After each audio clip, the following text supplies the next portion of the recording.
Hey everyone, it's Daniel. Oh my. Daniel Elwood and Robert Paul Johnson, and we are the Last Nighters. And we're Dear gonna God, do make it stop. we're gonna do a My Little Pony episode tonight. Now we're doing Eyes Wide Shut, the Stanley Kubrick classic that features a lot of masks and a lot of deranged activity. Kubrick, of course, famously did The Shining, that also had some weird furry action in it. And so we're gonna be doing one that has a little bit more intense, kind of weird stuff going on, and that is Eyes Wide Shut. And we're going to be having our guest, Mike C., who has come on many times, many times. Most recently it wasn't most recently, but you were on for a couple of Christmas episodes. The most recent of those was Kingdom of Heaven. And you've been on for RoboCop and a bunch of other good stuff. So welcome back to the show, Mike. I appreciate all the memes we've been sharing and the music you've been sharing with me. And the time you spent with us on the show. Oh, and by the way, show notes more. lastnighters.com/173. Welcome back to the show, Mike. I was muted. Hi, I'm Mike. I don't eat chicken, but I do eat fish, which has the vitamin D that's helpful to fight against respiratory infections. Anyway, yeah, I've been on the show a few times. I like Christmas movies, apparently. Yeah, that's about it. All right, very good. And you've been doing more music at Mechanical Dream Revolution, as found on SoundCloud, and you just released a new track recently, so we'll put that on the show notes page. Yeah, it's 4 tracks of just basically workout music. You know, it's kind of a little more. I liberated myself from a 4-year project or 5-year project that went on, and really broke my back. And now I'm just doing kind of fun stuff for a bit. So. Check it out. It's 4 hours of straight fire if you need some inspiration to get your lifting on. Okay. Well, that's also a good thing to, focus on health, sunlight, getting exercise, social interactions. It's crazy that no government on earth uses this as an opportunity to talk about health or good health or healthy lifestyles. It's very strange behavior from people that would have our best interest in mind. I don't think you're wrong there. And perhaps some of the reasoning might be found in some of the meaning behind this movie with all the symbolism and other things going on. Now, I know Robert is going to have a lot of naysaying to do on this one, so I'm looking forward to that, Robert. More like always naysaying. He doesn't create, but, I'm a big fan of Kubrick, and I consider him a master filmmaker, and he fills every scene purposefully. And there's all sorts of intention and meaning that he puts into it, but it also has a little bit of ambiguity, so that there's a subjective artistic experience for the viewer as well, which I think lends itself to a lot of fan theory and a lot of ideas of what he intended with certain things. So I'm sure, Mike, you're going to give a couple of interesting hot takes on this one. Yeah, I had my morning coffee today and just sat down with the movie with pause button in hand and made some serious notes. Like where Nolan, like Christopher Nolan, is a master propagandist who has very specific ideas that he wants to give you, and he uses like emotional sort of subterfuge to get them right to your subconscious. So you have like an emotional experience that processes these ideas. Kubrick is more about enlightening the audience and giving you like breadcrumbs to kind of discover the world around you and what's going on. So like with The Shining, there's like, all these different like takes where you can get, the Apollo shit and the American Indian genocide and the child abuse sort of cycle and stuff out of that. I love Kubrick for that because he's like, it's all ambiguous. So you're allowed to just kind of go in as far as you want. Yeah, you're allowed to wander and you're allowed to turn these ideas over. So you're not, yeah. He's not a propaganda. He's almost an anti-propagandist, a true artist. Definitely the best filmmaker in history, in my opinion. Did a hell of a job with the moon landing. Yeah. Damn it, you're stealing my thunder, Daniel. I was gonna say, is this a better movie than the moon landing? I don't know which one's better. Yeah, because like the moon landing had better acting, but Eyes Wide Shut has better special effects. Like he's supposed to be the color commentator, and you're the straight man, right? So. Stay in your lane. Yeah, exactly. Thank you, Daniel. Thank you. All right. Well, I'll stop trying to make jokes. I do the dad jokes, and they're usually not very funny, except to me and maybe my kids occasionally. But how we usually start this off is the old Google description. So I'm going to add this On screen? Yeah, there we go. Okay, so Eyes Wide Shut, 1999, rated R, mystery/drama film, 2 hours and 45 minutes. Though, Mike, as I'm sure you've mentioned in the pre-show bonus content available for our Patreon supporters, lastnerd.com/Patreon, there is at least 20 minutes missing, right? So this would have been a 3-hour film. So this got a 7.4 on IMDb, 75% Rotten Tomatoes, 68% Metacritic, and 83% of Google users liked it.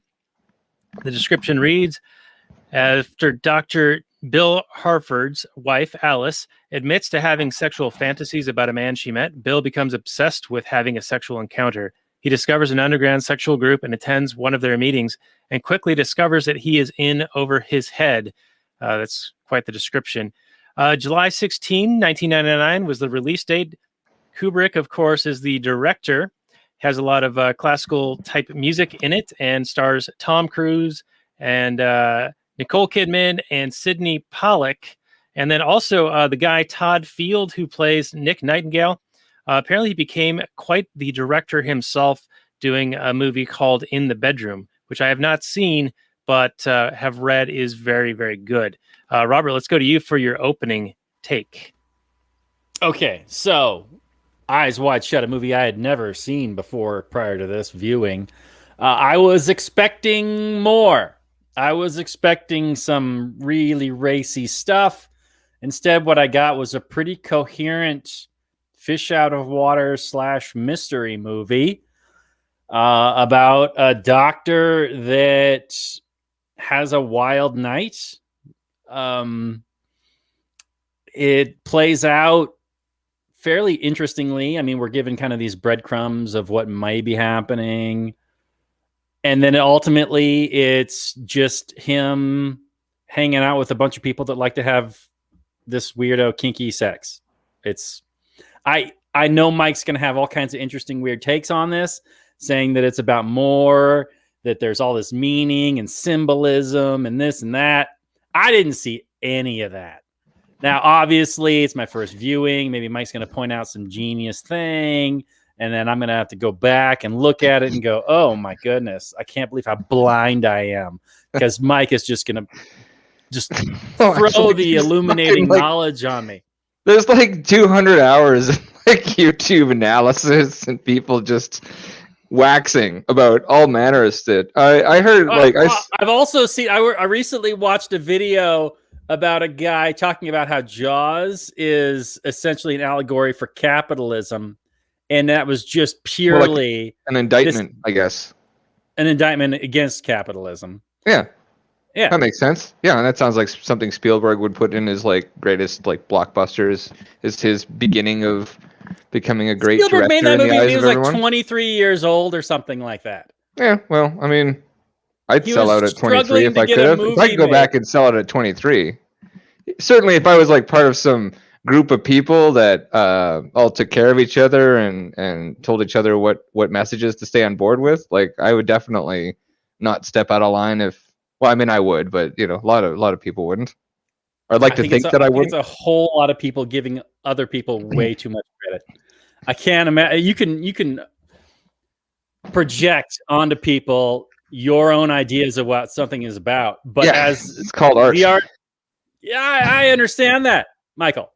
All right. But to say that the 23-year-old Spielberg was really creating this blockbuster as an indictment against capitalism. Well, I don't know. Psychologists might say that he manifested it at some subconscious level because it does, like, you know, when somebody points it out, I'm like, yeah, it's kind of a critique of capitalism. It's like, you know, it's the unknown and we're dumb and we like open up the beach even though, you know, global warming is right there. We got to go back to the Paris Accords. You know, I don't know. I could see somebody putting those together. Even if it's not accurate in the eyes of Spielberg, you know, you can kind of transpose those over each other and you get a lot of like sync ups. Yeah, you know, like now, a Robert, Pink Floyd and Dark Side of Oz. Yeah, It just kind of works. I don't think that they had that in mind, but it kind of works. It's fun to get stoned and watch. Now, of course, Jaws was in the late 70s, right? So I don't know if a lot of those things. Yeah, that was the zeitgeist, right? Really anti-capitalist. A lot of science fiction, fantasy themes that were very like, oh, we're all fucked. We're gonna get overpopulated, and we don't do something now, we don't do something about this monster. Yeah. Well, Robert, what was the point you wanted to make about watching that take regarding Jaws? Because that was one that our past guest Pete Quinones suggested that we check out. Oh, it's very interesting, and I look forward to talking about that. I was just saying how I'm sure there's a lot of thought that goes into dissecting every Kubrick movie, and I'm sure they work on multiple levels for multiple people, but there's a whole lot of projection of armchair psychologists and historians and what philosophy buffs who project all kinds of ideas onto these films where the artist had no intention of creating them. And like Mike's saying, maybe it's this deep-seated psychology he's just making out of art because it's all subliminal and whatever. Subconscious. I just Cool. Okay, whatever. Anyway, let's just talk about this It's movie. like, it's like fine. okay, yeah, you were told it was going to be an erotic journey or whatever, and so is the studio, and then they got this fucking Illuminati fucking roadmap. Did it though? Did it really? And then Kubrick died, so whatever, it's all good. Yeah, okay, so like, okay, Ziegler, right? Ziegler's in the movie, right? He's the Sidney Pollack. yeah. So and I love Sidney Pollack, by the way. So Ziegler means like bricklayer. It's a weird coincidence, right? Like just to start you off, and you get these coincidences piling on top of each other, like over and over, and you start going like, okay, well, maybe I should look for patterns. What's that called when you see patterns that aren't there? There's a word for it. I don't have the word in my mind anymore, but anyway, so they got the brilliance of this is that it's got a lot of layers to it. Like there's very superficial layers, and you can work all the way down to as far into the sort of New World Order, or not New World Order, but like the whole like Illuminati shit that you want to get to. And I'm saying that kind of tongue in cheek, just because it's a way easier placeholder to use that than some elongated explanation every single time. I'm just gonna say Illuminati. It's just way easier, like I think Bill Burr mentioned this, like he's like, oh, all those fucking Illuminati sex parties or whatever, in one of his stand-ups. So it's hit the zeitgeist, which is good, which is what he was intending. I don't know. I think the easiest thing to do is just get into the layers of it, to be honest, and like what I saw in it. Because like I don't know, there's just a lot of coincidences that are hard to write off. Well, let's start with the basics. Like, what's the kernel of the idea that Kubrick saw in the novel or novella that was the inspiration that made him want to do this for decades? Okay, so I think I wrote down like 4 layers basically, where you get like masks at the first layer, which is like our ego and relationships, which is essentially what the novel's about. And then you get one layer sort of deep, and you sort of get into the institutions of power that affect our relationships on top of that. And then you start looking at the symbolism, and you get kind of an alchemist journey out of that, which is the like enlightenment, essentially, like through the harnessing of knowledge, which is what really gets like this is what gets confusing with the whole like Illuminati thing, right? It's like Christians tend to really have their backup against like about paganism and any kind of occult symbolism and things like that, but it's not really fair to say that like paganism is directly connected to Satanism. Like that's not a through line at all. Like it's like saying that an atheist worships God essentially, or the wrong God. You know what I mean? Like it's like a completely different thing. It's the religion we have now, at whatever monotheisms we have now, are stacked on top of the old systems. And then there was also a competing sort of through line of people trying to dominate and control each other with knowledge, if that makes sense. So okay, so are you sort of talking about like there's different classes of people based on their social status in this movie, and Harford is like trying to become like one so of the more gets elite, but then there are these secretive elite who have their own secret special customs and a greater knowledge than your average Joe, who's even pretty well off. Like like Bill is. He's a doctor living in Manhattan. They have a very nice place, but he has to work every day. Yeah, well, he's being maintain. initiated, right? Mhm. Like he's encountering a deeper knowledge of human society and how things actually work. And he's kind of given a choice to take one or the other. And in this movie, like we watched that happen, right? Where he, the first half of the movie, he has a more innocent view of things, of his daughter, of the girl at the costume store, and all these things, right? Like of Domino, for that matter. And even his wife saying that. And his wife, yes, exactly. Yeah. And this is the part that I think is missing at the end. There's probably confession on her part, and we might have got into some like MK Ultra or like child sex cults or some shit like that without like right into it, because essentially on one side you have Bill, who's completely innocent and what's it called? Just has no idea what's going on, and then by the end, naivety. Right, so like let's take the costume store, right? So the guy is pimping out his daughter. In the first version of that, it looks like it's a mistake that's happening, and the dad's very angry about it. Then when he comes back after he's been initiated and he's come in contact with this knowledge, he finds out that the dad is just basically her pimp, right? And he offers her his daughter to Bill. Does that make sense? Yeah, no, in a literal sense, is him being upset at the scene initially, Milich being upset at the scene initially. It's a facade.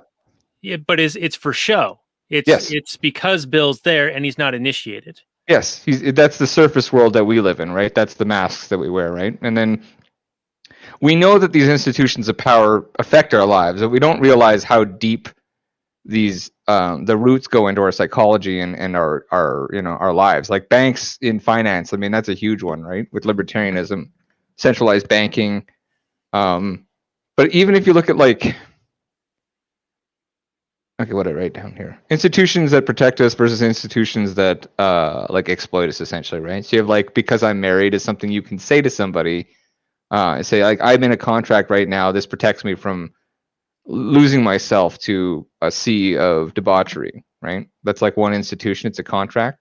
So that's like, it can hold you back, but it's less corrupt than say our financial institutions, our media, and our media, marriage, money, right?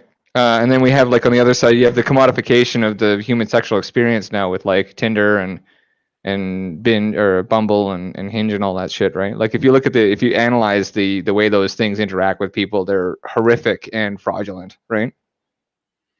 Yeah. Now, I'm having all these like different thoughts going on at the same time here, but it's kind of the point of the movie, right? So I'm sorry, yeah. I'm like, it's really hard to kind of focus one's thoughts on this, I guess. So if I ramble, I apologize, I suppose. Although you're not supposed to apologize. Yeah, never apologize. Blood in the water. Well, what is the meaning in your view of the opening scene? We're at this party and they've been there before, and the opening scene, I don't know why we're always going to these things. We don't know anybody here, but that's sort of like the initiation, right? Yeah, because he's like a good bitch, right? Right, but then they're both offered temptations, but they both sort of refuse, right? So they're like, Yep. Well, he doesn't refuse per se. He's not really. Oh yeah, I guess he is offered, but he's bailed out. Yeah, he's pulled away. And do you think that him being pulled away was in order to further initiate him into this circle? Like, do you think that Sidney Pollack's character and Mandy, that situation was concocted to get Bill sort of like on the inside and under some sort of like unspoken, agreement, like beyond the veil? Oh yeah, who knows? I mean, I wouldn't say so. I think I think on the surface, the first half, like it's kind of a mirror. There's a lot of mirrors in the movie, so I sort of take it as the first half is a bit more innocent. Like he probably wouldn't have like fucked him either. He probably would have just like snapped out of it because seems like a pretty disciplined guy. until he's like emasculated by his wife. He's not really looking for any outside of that. He's just kind of taking in the adoration and the flirting and stuff, right? But he's like, oh, where are we going, right? And they're like, oh well. And again, rainbows, right? It's like rainbows occur over and over in this, but where the rainbow ends is what she says to him. And he's like, oh, I'm not really sure about this. I'd like to know more about what you're trying to do to me and how I'm feeling right now before I sign on for that. And that's very like logical sort of masculine brain, although it doesn't always work that way because there's not enough blood to operate both parts of us at the same time. Both ends, yeah. Both ends. In over his head, more like in over his heart on. Am I right? All right. So, Robert, do you have any commentary at this point? Do you see this? I don't even know what you guys are talking about. I just started. You guys start talking, and I just start daydreaming about other stuff. Oh, that sucks. Well, no, it's not. I just. I know that I wish I had more to offer. That's all I'm saying. Is that it's okay. Hard for me to analyze this film on the level you guys are taking it to. Okay, so well, as a libertarian, you're going to have contempt for authoritative institutions of power that limit the freedom of people and a marketplace, right? So like. The Knights Templar were kind of the first international banking system, and they were not a very good representation of like the Crusades in general. The Vatican had like a child, like they were masking. I would say that it's probably like on purpose, but they were at least pushing back and obfuscating the pedophilia that was going on in the church. Moving priests around and protecting people, right? So these are institutions that should be laudable that are very corrupt by the power within them, and then they affect our lives deeply. And I think that that's part of the movie where they talk about like, yeah, I guess it doesn't really connect like that though. Though it just happens to be something I think about institutions, and this movie is about the initiation into those upper levels where they're playing the game beyond the game. Like we're all trying to fucking make money in the stock market or run a restaurant or invest or whatever, but like ultimately there's people that will destroy currencies, right? Yeah. And speaking of currencies, it seemed like Hartford was he represented some affluence, some money, and he was using money to get what he wanted all over the place, and also his title of being a doctor. And his name, that like a dozen times, and his name, Bill. Right, but when you get into those upper echelons that he encounters, they're no longer dealing with the currency of money; they're dealing in the currency of power. Yes, blackmail. Yeah, I'd say like a lot of our political systems and power structures are run on a web of blackmail, right? So like I started investigating. Maybe not a great example for us, but like some drug, getting across the border, like some sort of drug operation, and I investigate it far enough, and then I find out there's human trafficking involved, and then I found out that a senator is involved, and the investigation has to stop. And so what I'm allowed to do as a DEA officer is take down some low-level drug mule or something, and I'm allowed to put my career forward, or I can get myself murdered or put, shipped to Alaska to sit behind a desk or something, but like I'm not allowed to challenge those with true power running the game beyond what we even see, right? Okay. Is that on topic even? I was trying to provide an example that didn't have anything to do with this movie because Rob hates it.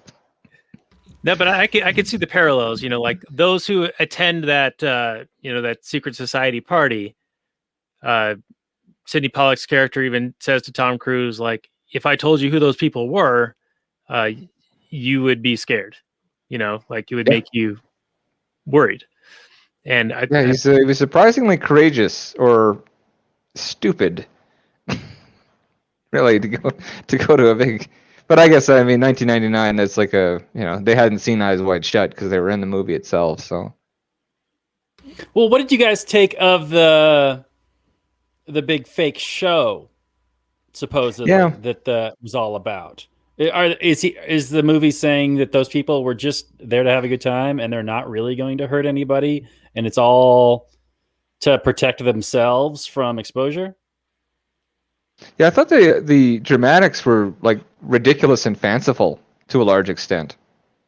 Like it seemed like a dream almost from his perspective. Like that whole situation just seemed ridiculous. But maybe that was because we were like getting through the looking glass, and it's like I think Kubrick wanted to make it seem more fanciful the closer we got to the point which we're now dealing with the fallout of all that. Does that make sense?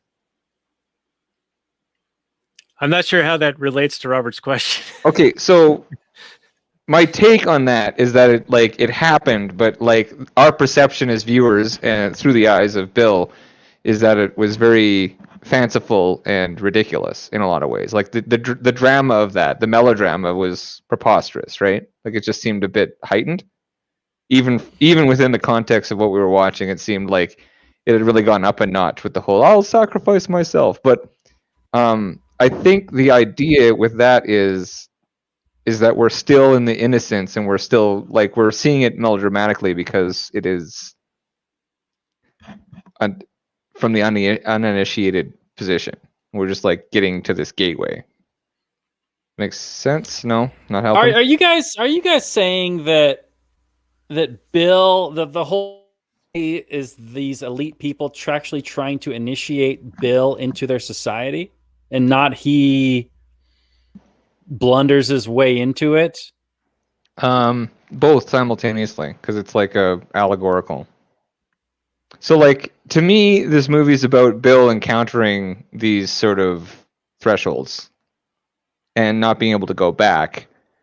Actually, when he goes down to meet Nick Nightingale in the bar, it's there's rainbow lights as he sort of descends down a red sort of staircase, right? And then there's a sign that says no, or all exits are final or some shit, right? Which is kind of these decisions you're gonna make now are gonna be permanent. So you choose God or Satan or whatever other version of that. The material or the spiritual is probably the best way to talk about that if we're talking about occult stuff, right? Because you get the pentagram is sort of the Vitruvian man in the 5 points, and you have the spiritual realm is dominant, right? So you're enlightening yourself with knowledge to elevate yourself from your base instincts, and then if you invert that, you have the material dominance where we're corrupt beings, sort of controlled by our reptilian brains, and if you look at the way governments work, they tend to be these sort of lizard people type factions or type people that use fear and greed and anger, to govern. So, how did I get to this? What was the question? I don't know. Okay. Well, now you guys were just talking about the scene where the woman sacrifices herself to save Bill, and she has to pay a debt, or she has to fulfill this obligation because she knows the rules and of what promises she got matter. Right, and what she got herself into. But then later on, when Sidney Pollack is basically explaining it to Tom Cruise, he says, "Cut the bullshit," gives him some bullshit, and then says, "Cut the bullshit" again. Yeah. And gives him a different kind of take on it, where he says it was all charade. It was all just to keep you afraid and whatnot. But I read that as this is just something that Pollack's character is representing the narrative, the cathedral, saying, here's how you're going to view this, Bill. This is this is the plausible deniability. This is the seed I'm going to plant in your head to where you aren't quite sure what to believe, but there's enough of this being possible that you can't feel like you definitely know what happened. So, I think that's a pretty good take. I like that. So it's a power move over Bill. It's almost controlling the mind through narrative, right? Right. And so they present this really audacious thing you couldn't really describe to a jury. And then he presents another one that's very simple and naive, and you can go back to that world if you want, where there's just a bunch of coincidences. She happened to be the person because she recognized him because he saved her in that was Maddie, right? Mandy, yeah. Mandy. So he saves her in the upstairs or from the overdose or whatever. Well, I don't think he even saves her, but he, talks to her and she recognizes him, and then she bails him out by sacrificing herself. And so he knows all of this is happening, and he's like, okay, well, do I choose like a series of coincidences that are absurd or a melodrama that's absurd? Because these people are so like, what do you say? The oldest and simplest lie is the one that people believe because it's like it's impossible to think people would fall for it forever. The same lie over and over. Okay. Like we reject the spiritual realm because it feels ridiculous.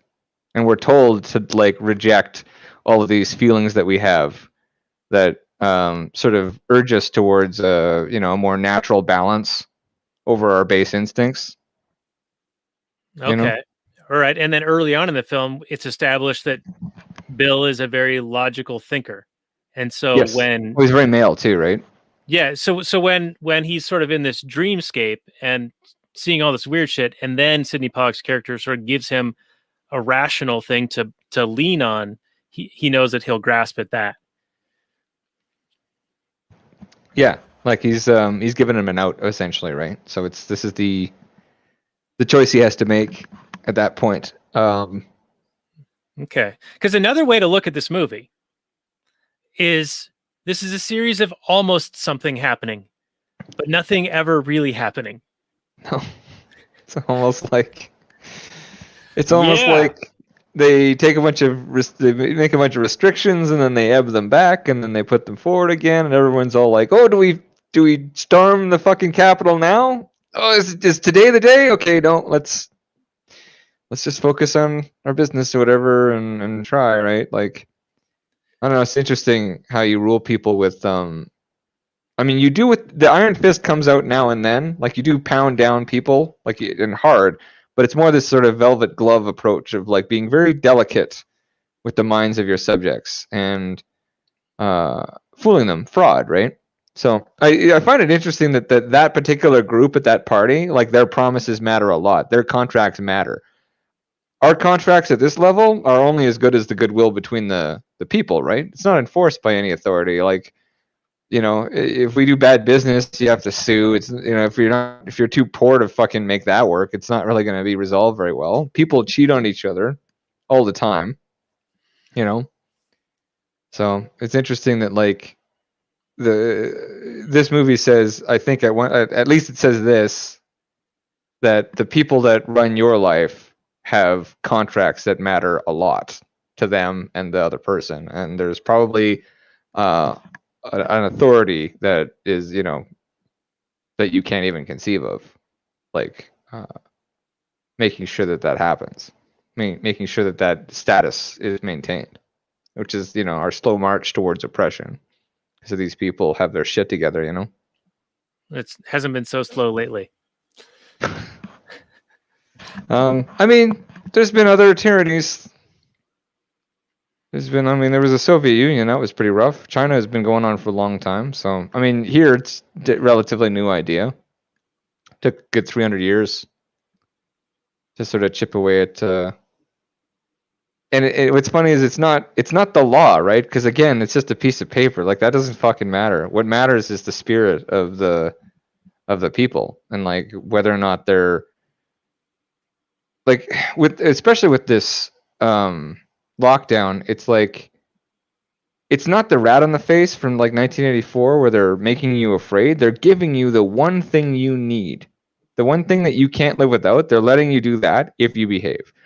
So if you need to sport climb, and you need to do it in the gym in Canada because it's cold outside till the middle of summer, you can do that, but you have to wear a mask for doing this pretty exerting exercise, right? Pretty exhausting exercise. But you can do that if you do this one thing. And I'm like, well, I'm not going to do it. But a lot of people are going to do that. That makes sense? If you submit. If you submit, but it's all compartmentalizing, and so it's about taking this the coalescence of community and the coalescence of the male female energies coming together, and it's about separating and commodifying those things so that the machine can just farm you and make you a slave, right? And so if you can just get people to kind of go along because of the one thing that they're selfish about, that's all you got to really do. And then the other side of that is utter fear, right? Because like you'll just be fucking. The cops escalate to killing you, so you gotta watch out for that when something's, but I don't know. You saw about Ontario, right? I did. That's with the horrific, church. yeah. It's a bad Not situation. the church, no, the police state implementation, right? Is that what you're talking about, Mike? Yeah, I got full-on police state there now, so. Yeah, they can stop and inquire about your vaccine status at any time, ask you why Oh no, you're it's like outside at a all. stay-at-home order. It's a full-on stay-at-home order. Why are you outside? Why are you outside of your house? Go back home. I would say something like, I'm outside for reasons that are not covered by the stay-at-home order, and you're not allowed to ask me the details about that. Oh, but a lot of people don't understand. Huh? Yeah. Well, I know, and it's like at that point, you really want to just start shooting people, but you can't because you'll be alone. They've isolated people, so and the communication's difficult to have. So, anyway, we should talk about the movie and not how much I want to overthrow my government. All right, yeah. In World of Warcraft, yeah. So let's get back to the movie a little bit. So we have Bill Harford, which apparently in one of the documentaries or something I was reading, he was envisioning a Harrison Ford type character, and that's where the name Harford came from. Harrison Ford. But then he chose a fucking what are they called? Scientology power couple. Yeah, that's not a mistake, right? That's actually a pretty good move. It's who were available, I guess, at the time. But you have Bill who's almost in the midst of this psychological warfare with his wife. Like he trusts her and believes that their relationship is secure, and yet she admits to him and in an emasculating way that she has been thinking about other men. And what is it? One of the 10 commandments is thou shalt not covet thy neighbor's wife. So like just even the thought of something can be in some circles considered almost as much as doing the act itself.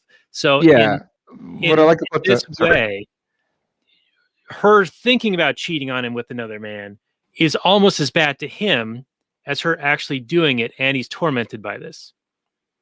Yeah, well, what I like about like commandments and religion, I mean, obviously it's not perfect, but the concept behind it is that it's self-governance in a lot of ways. Like these are guidelines, right? Like the commandments, I mean, yeah, they're rules, but they're rules that are like, if you do these things, you'll stay out of a lot of trouble. So don't covet the neighbor's wife is a very good rule to govern yourself with, and you self-flagellate if you're sort of Spanish in that era or whatever, but it isn't like it's not enforced beyond you, which is kind of what I find useful about spirituality and religion. So we form these communities that are sort of outside of government. In fact, like that's what I mean by institutions or corrupting institutions, right? Is we form these institutions, these structures, and then like sort of God leaves them and we're just left with the structure. And the people that take over that structure are generally fairly corrupt. So we build these monuments of like a republic, and then they get taken over by the most corrupt people in history. You know what I mean? Anyway. Yeah, because that's where the corrupt go, or the people that lust for power go. Yeah. So our relationships are at one level an egoic exchange or whatever. We have to fight between men and women. We're very different creatures. We have different winning conditions, but we do coalesce to the penultimate sort of creative practice, which is what drives our species forward. So this is like a magic that we need to be aware of. Sexuality is sort of a magical force for men and women to be able to coalesce in ways that like intellect is not gonna work.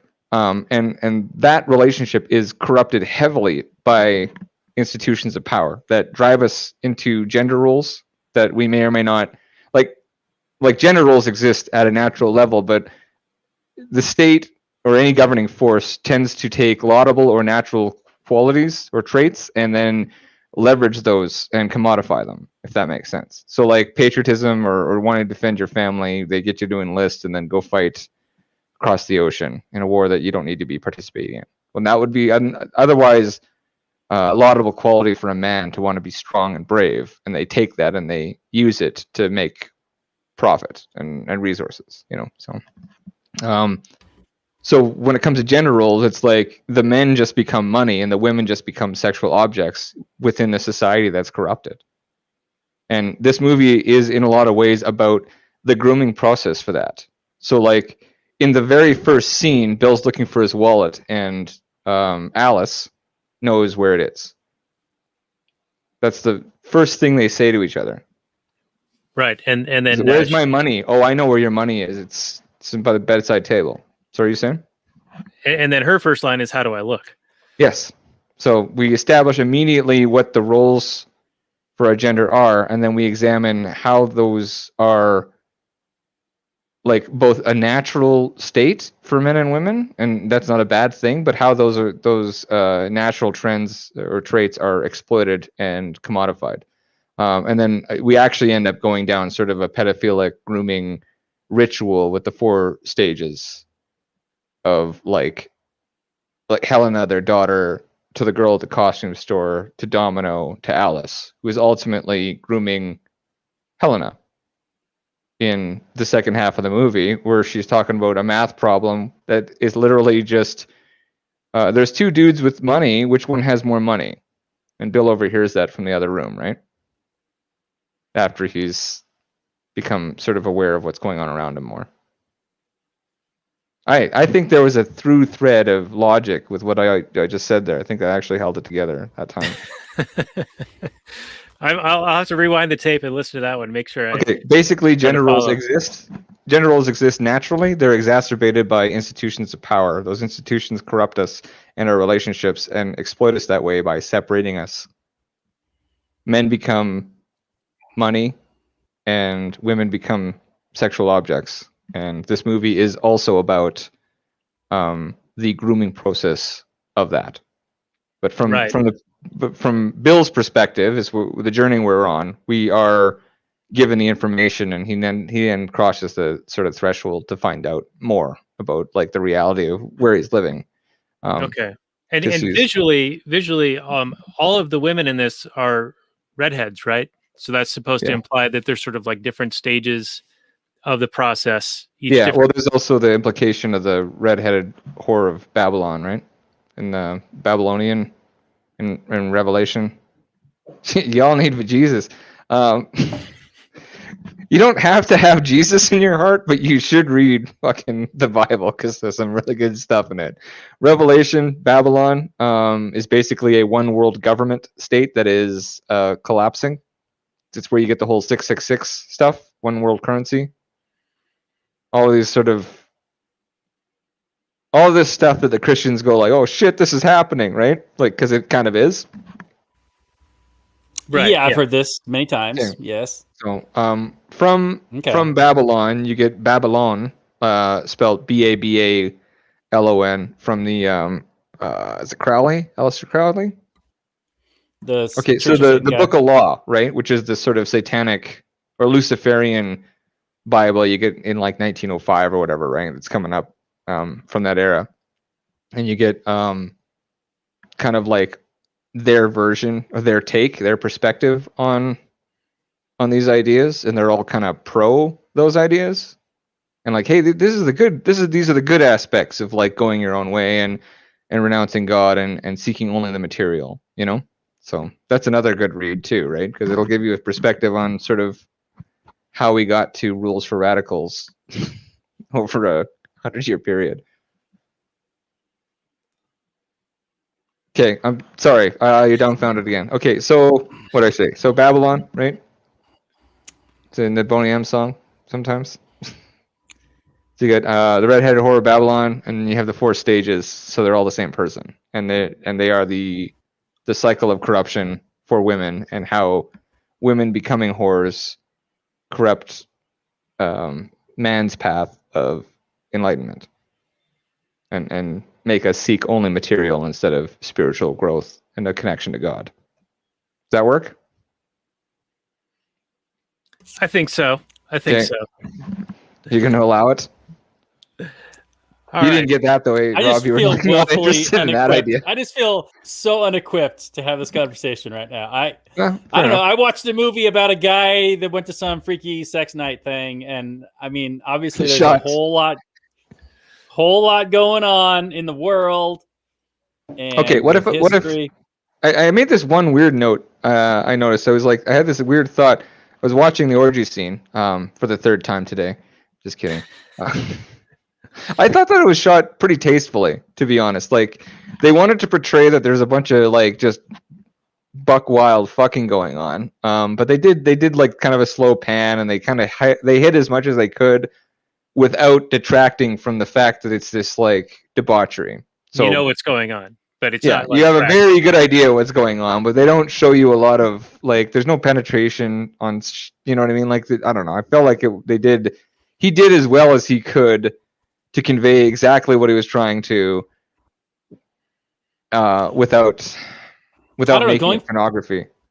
For an R rating, I don't know. It all felt really, really tame. Like you're saying, it was very artfully done. It felt like it was just like you're walking into some rando. Like I think you see more crazy stuff going on at any random like sex club in the United States than you do at this high-powered. But you would see it all. You're not being thing. told what to look at by a camera, right? I felt uneasy by the eroticism of it. I think that's what he was trying to make me feel, is like, this is fucked up and weird. Like, you know what I mean? You should acknowledge that this is like possibly arousing, but also realize that like this is some path. You're on a path, and you should be as conscious as possible while that's happening. Is what I got out of it. But yeah, I wrote down this though. I wrote down that a strip club is essentially a synthetic version of what we saw in that orgy. Like, we see a very similar sort of commodified version of that heightened sexual ritual in a strip club, which I'm not saying that there should be laws against them. I'm saying that, like, if I go to a strip club, I am very aware that there's a possible corruption of my soul that might occur if I stick around too long. Do you know what I mean? And it almost seems like that's the version for the peasants. Like, while they're having their like eyes wide shut parties at the Rothschild mansion, literally they shot that at a Rothschild mansion, by the way. The peasants get like kind of a facsimile of that, a mass-produced copy where there's no sex magic. There's only the commodification of the desire.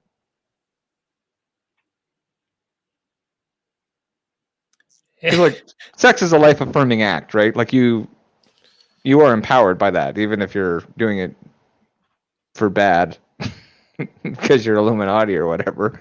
Like, there's a magic to it, right? Yeah, now this So isn't. I'm told. I'm saving myself. This isn't like a situation where they're all doing these things to sort of hold each other to account.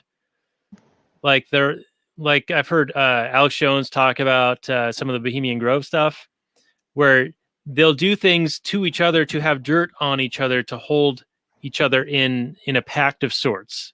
Yeah. A pact of silence. But with the masks in this one, where nobody knows who is who. No, I think it was a ritual to empower them. To give them that, whatever that fucking dark side fucking energy, like to get, or maybe just get off. I don't know. So what do we learn from this movie? What is the arc that we're being shown by the end? What is the revelation that Bill has? The revelation I got is that Kubrick should have somehow hid or made a copy of his director's cut before he showed it to the people that were obligated to print whatever he wanted. and put it in theaters. Like they were obligated contractually to give him final cut. And so there's really only one solution if this guy's like calling you out on your okay, sorry. In answer to your actual question, not just, make a copy and mail it to yourself or mail it to somebody you trust.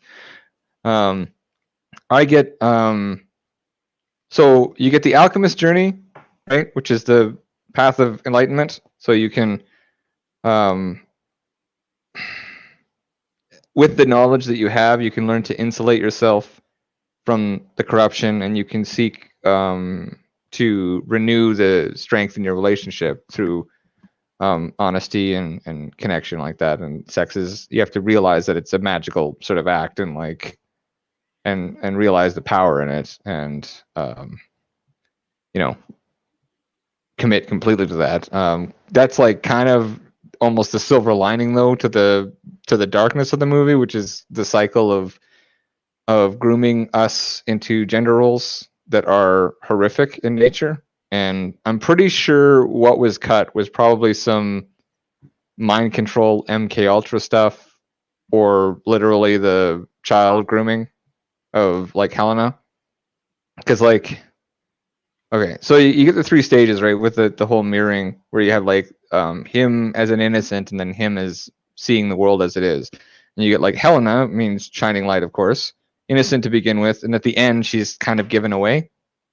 Did you like, she goes off in the background? You guys didn't do any of the, like, there's like so many like conspiracy videos about this movie. It's awesome, like stuff that I don't even agree with, but it just goes on and on, and it's wonderful. Well, I will say that my wife and I both noticed that when they have their final talk in the store, that Helena just fucks right off, and no big deal, in this like massive department store. And we're like, as parents, we're like, no way would we just let the kid just run off. Okay, so in that movie, you get the magic circle. There's a bunch of magic circle boxes of toys. They're called Magic Circle, right there, and there's like stars on the ground or whatever. And she goes off in the background, and she's met my 2 older guys that happen to be sitting at a table at Ziegler's party. Same actors. So I did not notice that. That gets me pretty conspiracy hard. That's not a thing, but yeah. So basically, my opinion is that ultimately Alice is leading him down the garden path to this corruption, and he's being initiated into the darkness, and Helen is given away at the end to as a pact, right, with the wait, so is whatever Alice, this institution of power is Alice, by emasculating Bill, offering him the apple? Yeah.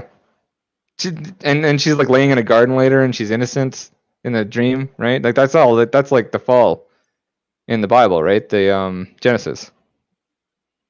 Okay, all right. Yeah, you feeling that? A little bit, yeah. And again, this is something that you can look at this so many different ways and apply pre-existing things to it, and it sort of fits well enough to where, I don't know, I'd buy that for $1. So, yeah. Well, it's like I love this. I like my viewing today because I thought about it in terms of the binary, right, where you get the innocence going in, and then afterwards everything's changed, right? Like he wants to fuck Domino because he's looking for a sexual experience after being emasculated. And she's very sweet and everything's nice. And then he goes back and he finds out that she has AIDS from like another redhead.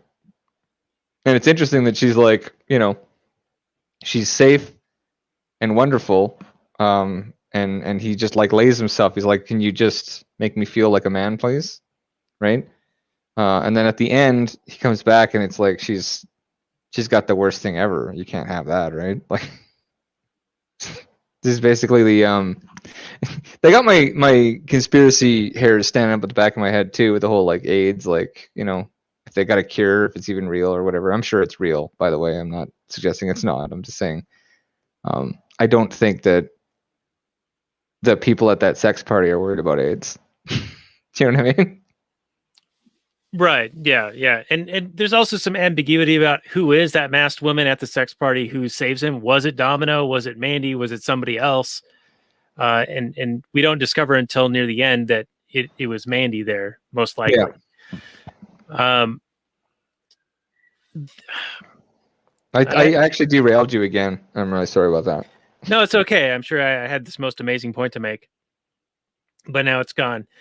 But yeah, it seems to me that Bill's journey and even Alice's is to get out of the sort of just emotions of being in this relationship where they assume the best about each other, and they finally admit to each other what, sort of their true selves. Now, for Alice, it's mostly like in her head or what her base desires are. And for Bill, it's because she was pushing him away and emasculating him that he wanted to go and viscerally do something to, I don't know, like, if you're going to, accuse me of this, then I'm going to go and do it. I think, well, honestly, I think it wasn't the accusation so much as the meanness, her cruelty. Right. But by the end, they've now like awakened to the fact that their relationship is far more important than just going through the motions. Yeah, so that's where the last line is, like we should fuck now, right? So if you take it as a positive where they're reconciling, then it's about getting back to the coalescence of their sort of sexual energies, right? And no longer taking each other for granted. Yeah, and no longer viewing each other in an innocent way, and accepting the reality of the other person as a human being with all sorts of terrible sort of visceral needs and desires and a lizard brain inside there somewhere, Okay. Yeah, that's how I read that whole emasculation. The demasculation was not necessarily her demasculating him, but rather her like admitting to these base desires that she really had no control over. And it was more like an admission of some kind of guilt. Or she was picking weakness. A fight with him at the beginning, though. Like, she was being an asshole. Well, she was smoking some good herb. I mean, yeah. And I'm just like, oh yeah, I've been in these fights before. These are, you don't. I thought that argument went pretty well scripted. Like that felt like real. I was like, holy fuck, this is like way too real. I hate it when they do this. This is like just like spot on. It's like, don't stop talking. Figure out what she wants. What she's saying is not what she wants. Yeah, that's the problem. That's the thing too. Is like people say what they'll say things, but that's not what they want. By people, I mean her in that particular situation, and people like her that I've been in conversations with that were similar. But yeah, I mean, it extends to both the male and female. Like we don't really say what we actually want. We are governed very much by, maybe not the people in this room because we're so enlightened, but there's a lot of people that are governed by base instincts that are just leveraged by people that are way more controlled and smarter than them, So, and then you see that sort of when you have a fight with the spouse. It's just like that you guys you're not even speaking the same language, because men and women have completely different winning conditions, different emotional states, like different ways of seeing things. And so like, the language gets broken down pretty quick. So you end up like, are you just saying this? What you're saying is, like the interview. But she literally does. She gives him that, like, so what you're saying is you just see me as a sexual object. And he's like, no, I didn't. I don't recall saying that. you said that, and now you're accusing me of it. I'm not sure how to get out of the situation. So, but yeah, like at one level, it's really just about that. It's just about a couple, interesting, examining their egos and the deception of a relationship, which Sandor says at the beginning, marriage is wonderful because it makes deception necessary to both parties. So he was basically describing their initial relationship status prior to their awakening. Yep. So that was Sandor's sort of role in the narrative. Yeah. Okay. All right.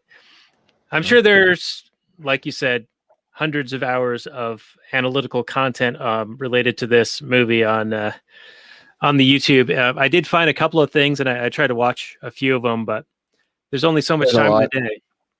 Well, it's like, yeah, it's like watching that 237, right? Like I enjoy watching analysis like that for its own sake. It doesn't have to even make sense. It doesn't like, I watched somebody analyze different sort of sacred geometry with like different places on Earth and drawing lines and stuff and talking about how like, oh, this is connected and these guys did this. And then out of nowhere, he starts talking about how like the Ark of the Covenant has a mini black hole in it, like out of the blue. And I'm like, wow, this guy he's really in his own world, but I'm just going to keep listening because it's a really interesting story, It's not that David Wilcock guy, is it? I don't. Oh no! Oh fuck! I love that guy. It's one of my favorites. Because he's not like he's just completely like, yep. I talked to an alien, motherfucker. What do you think of that? Yeah, my wife and I, we were watching Ancient Aliens a couple of Oh, months that guy's awesome. Absolutely rad. Now he'll describe in detail a conversation he had with like the Draconians. So I mean, more power to him. I don't believe him, but I mean, I kind of do. He spins a fine yarn. Yeah, I mean, like I believe Mad Max, Fury Road. I believe Tolkien. It's certainly more convincing than what I see on the news every day. I'll grant you that. Yeah. So just coming back, like I said, there's the 4 stages, from Helen to the prostituted girl at the costume store to whatever. To Domino, and then finally Alice, and then the cycle starts again with her giving her child up to the corrupt system, right? Right, and even beyond that, you have the status of each of them, or the when Domino finds out that she's sick and dying, and then Mandy is dead, so like that's the whole cycle process through. Yeah, and then simultaneously you get an alchemist journey of like the good side of that, or becoming enlightened, and like not choosing to just lay down and let these systems dictate what you do with your life and your relationship with your own essence, you could say, or God, right? Okay.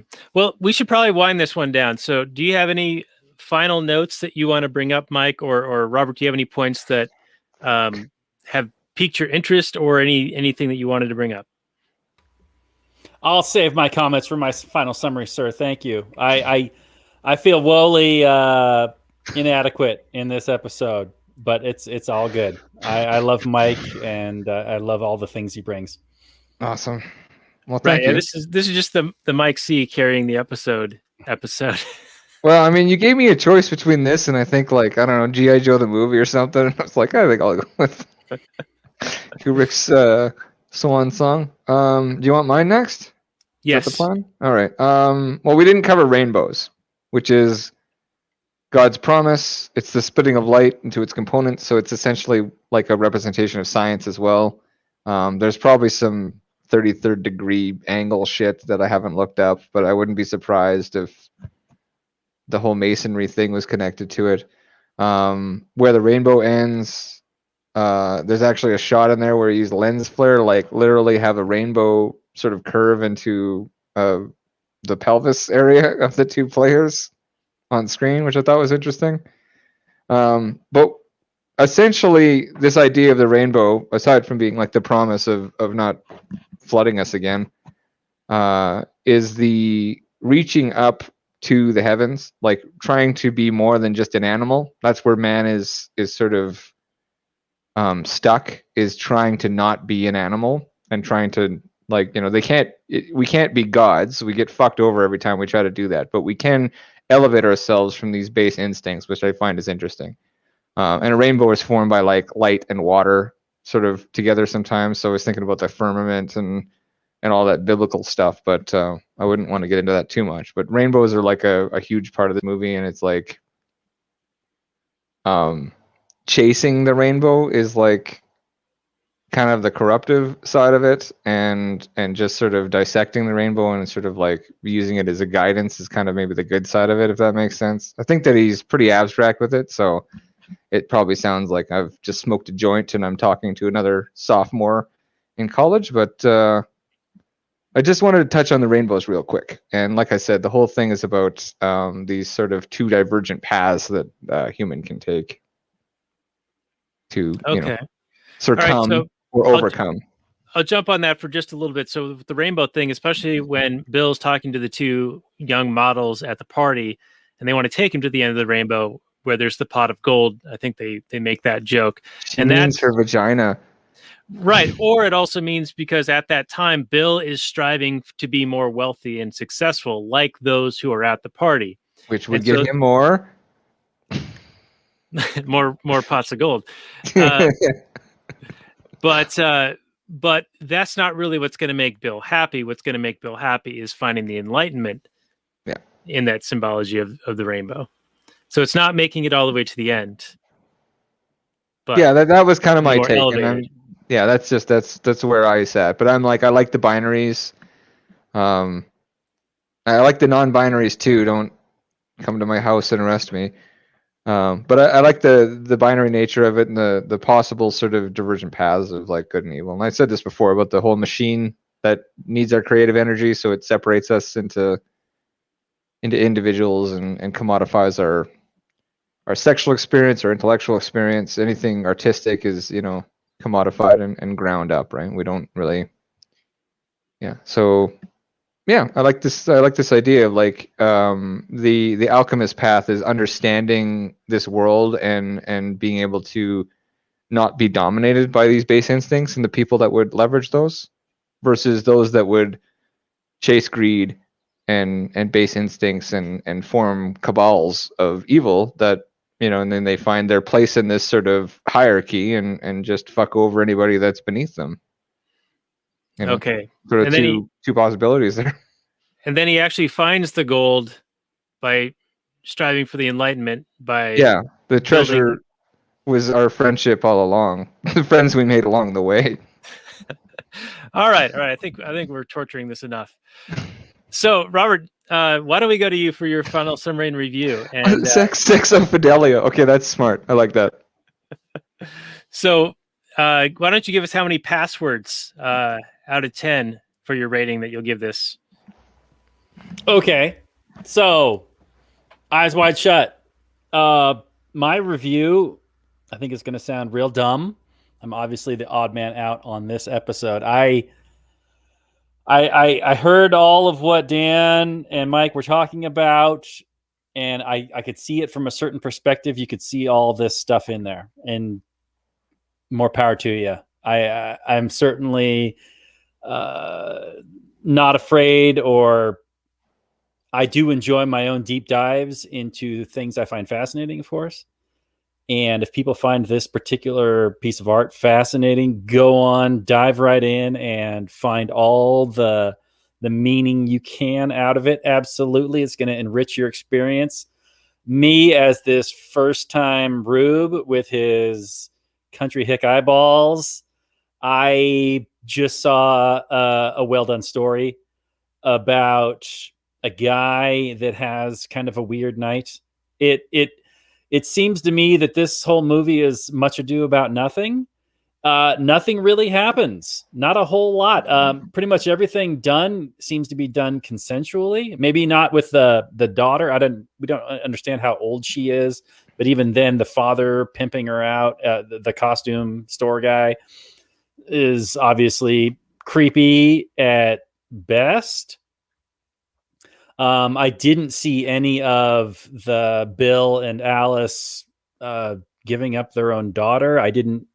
Maybe I wasn't paying close enough attention, but I didn't see any of that. And I didn't even see them necessarily being groomed. I saw two characters at the end not going and exploring that any further, not seeing that world, more strengthening their own relationship instead of them getting into some kind of kinky lifestyle or anything like that.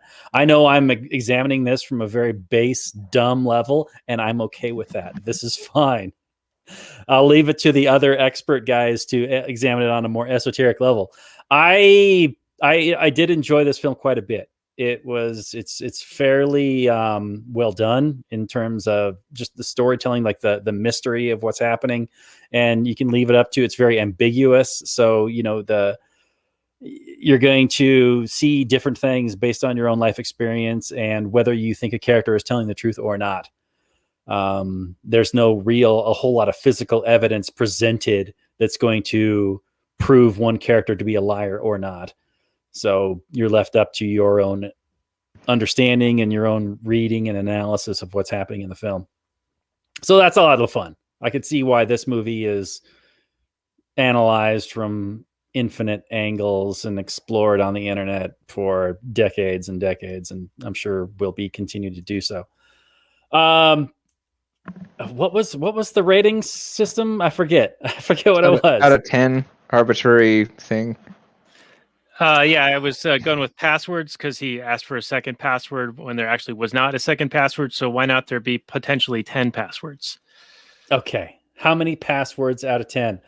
So I would say that this film garners 7 passwords out of 10 from Robert. I don't think it's necessarily Kubrick's best work, but it is a fairly accessible piece.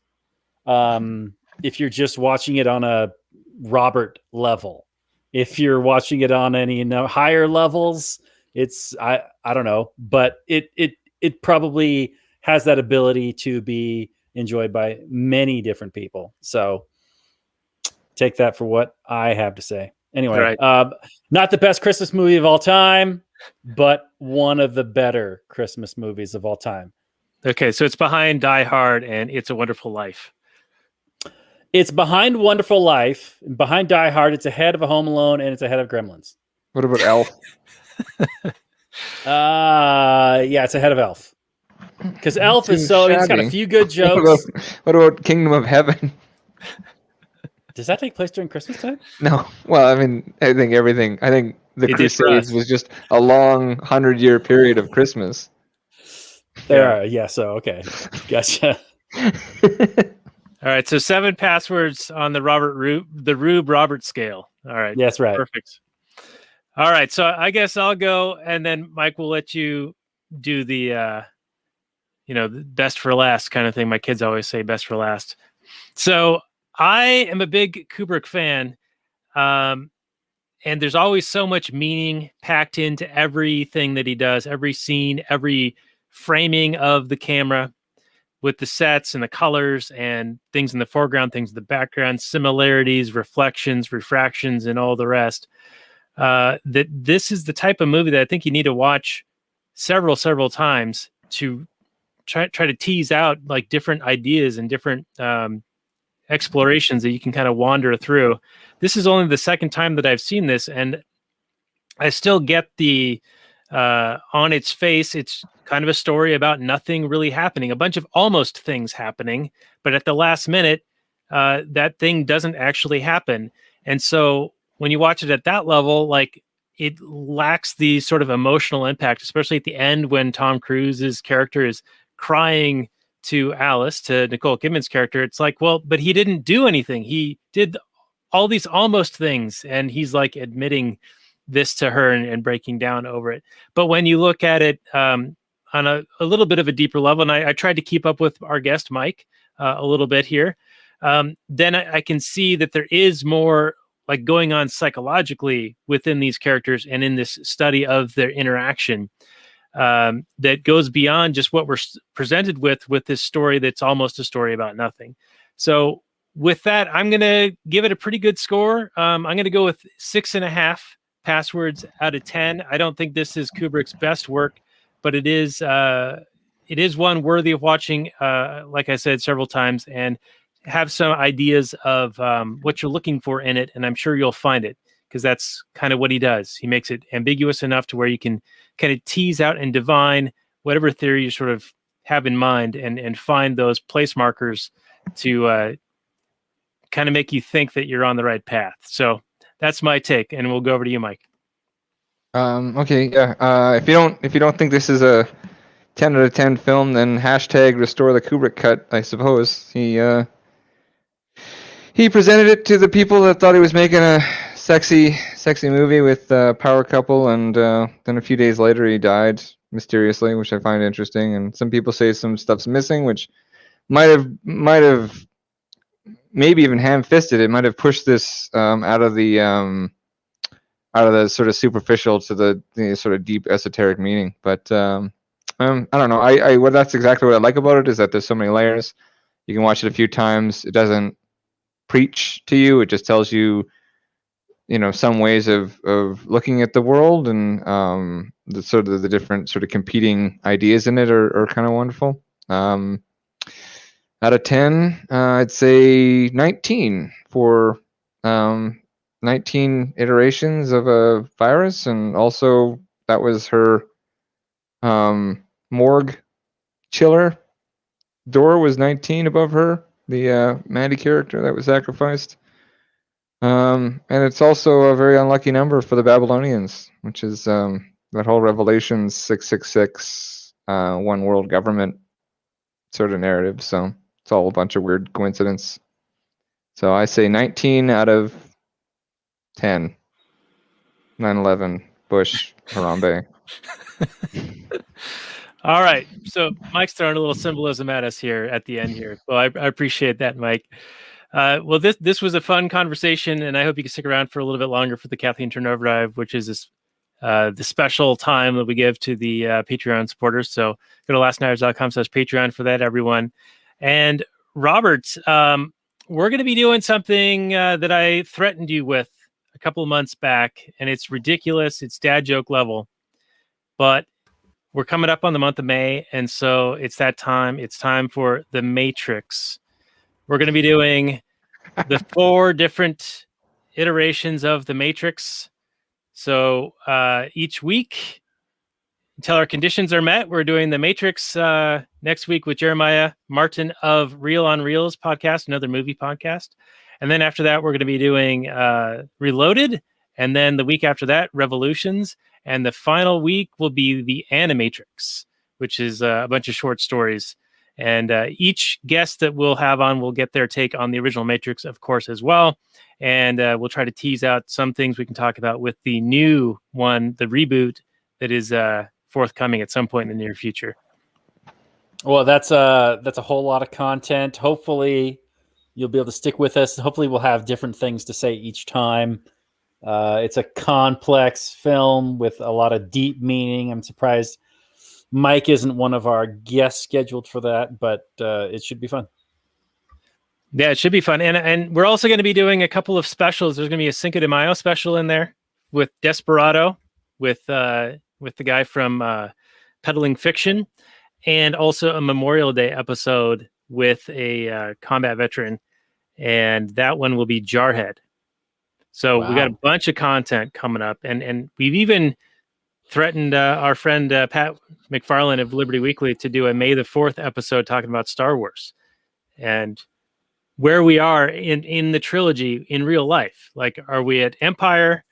Are things looking up? Are things looking bad? So we're going to be pretty busy in the next little while here. It's a lot of content coming at you. Hopefully you all enjoy it. The Matrix is Exodus. All right, we'll get into it a little bit more, Mike. So read Exodus, please, before you watch the movie.